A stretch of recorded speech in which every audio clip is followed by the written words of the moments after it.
Year 12s. Here, we get started on Unit 3, Area of Study 2, by looking at management structures. The phrase management structure describes the ways in which parts of an organisation are formally arranged to achieve objectives.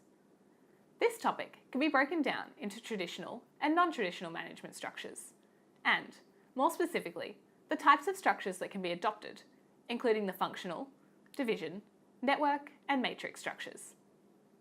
In this video, we are specifically addressing the traditional and non-traditional management structures. Traditionally structured organisations tend to have power centralised within a rigid hierarchical and multi-layered structure. Communication and delegation within these organisations tends to be top-down, and power is not equally shared amongst all employees. A typical traditional management structure is 3 levels of management: senior or top-level management, middle management, and frontline management. Even if an organisation has more levels of management, it can still be considered traditional if it is based around this concept. Conversely, a non-traditional structure is typically decentralised and more people-centred. It contains a flexible structure, more flat in comparison to a traditional structure.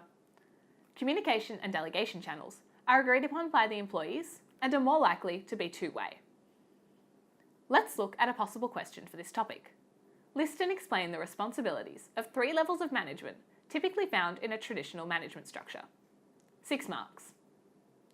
First of all, as the question only asks about a traditional management structure, we don't need to discuss a non-traditional structure.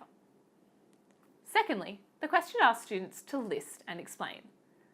This means that you need to both name and briefly define the responsibilities of 3 levels of management. Since the question is worth 6 marks, the answer is expected to be substantial. Let's go through step by step how to answer this question.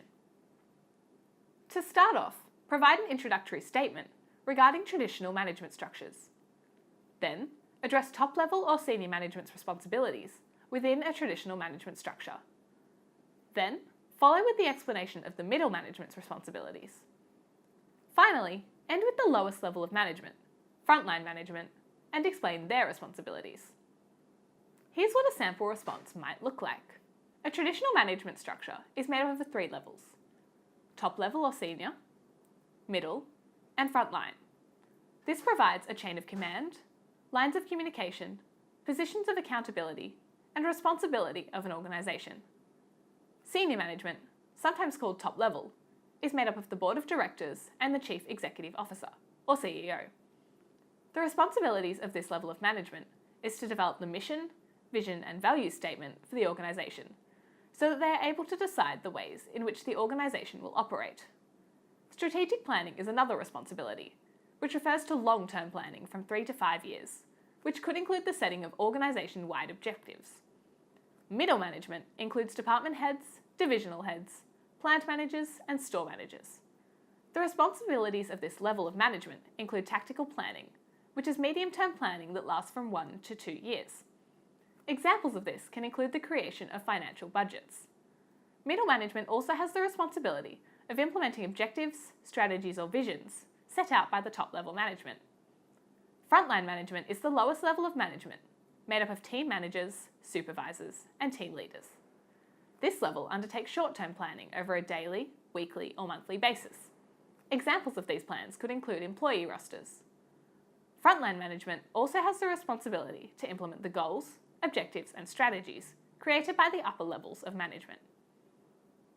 Questions such as these can also be accompanied by a case study or scenario. If that's the case, then ensure your answer is relevant and appropriate to the case study. Use it as an example for your answer, if possible. Thanks for watching and happy studying!